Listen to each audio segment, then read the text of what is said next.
అనేది రోడ్డు దగ్గర నుంచి రోడ్లు చూస్తే అన్ని గుంతలు గుంతలుగా ఉన్నాయి. డ్రైనేజ్ సమస్య ఉంది. వాటర్ సమస్య ఎందుకుందో కూడా మీరు అర్థం చేసుకోవాలి. ఎందుకంటే కృష్ణా నది ఉంది, మంచి వాటర్ ఫిల్టర్స్ ఉన్నాయి, ఇన్ఫ్రాస్ట్రక్చర్ ఉంది, పైప్స్ ఉన్నాయి, అన్నీ ఉన్నా కూడా ఈరోజు వాటర్ రానటువంటి పరిస్థితి.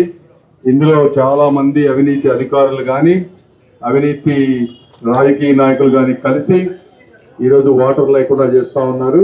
మేము తెలుగుదేశం పార్టీ వచ్చిన తర్వాత వచ్చే 10 నెలల్లో మీకు వచ్చే 5 సంవత్సరాలు ఏ రోజు కూడా వాటర్ సమస్య లేకుండా చేసే బాధ్యత మాది ఒకటి తీసుకుంటాం.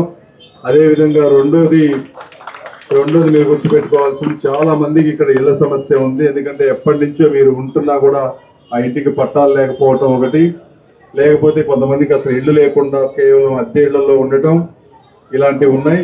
మేము వచ్చిన తర్వాత ఆ పట్టాలు ఎందుకు రావటం లేదో చూసి అవి వచ్చే విధంగా ఒకటి, లేదా రాకపోతే కొత్తగా కనీసం టిడ్కో ఇల్లు కానీ లేదా 2 సెంట్లలో ఏదో ఒక ఇల్లు కట్టించే మార్గం కానీ వచ్చే 5 సంవత్సరాలు అది కూడా మేము చేస్తాం. ఈ 2 ముఖ్యంగా. మూడవది డ్రైనేజ్ సమస్య ఉంది. డ్రైనేజ్ సమస్య కూడా సెంట్రల్ గవర్నమెంట్ ఫండ్స్ ఉన్నాయి, మనకి స్టేట్ గవర్నమెంట్ ఫండ్స్ కనుక కొంచెం మ్యాచ్ చేస్తే డ్రైనేజ్ సమస్య కూడా తీర్చవచ్చు. అది కూడా తప్పనిసరిగా చేస్తాం.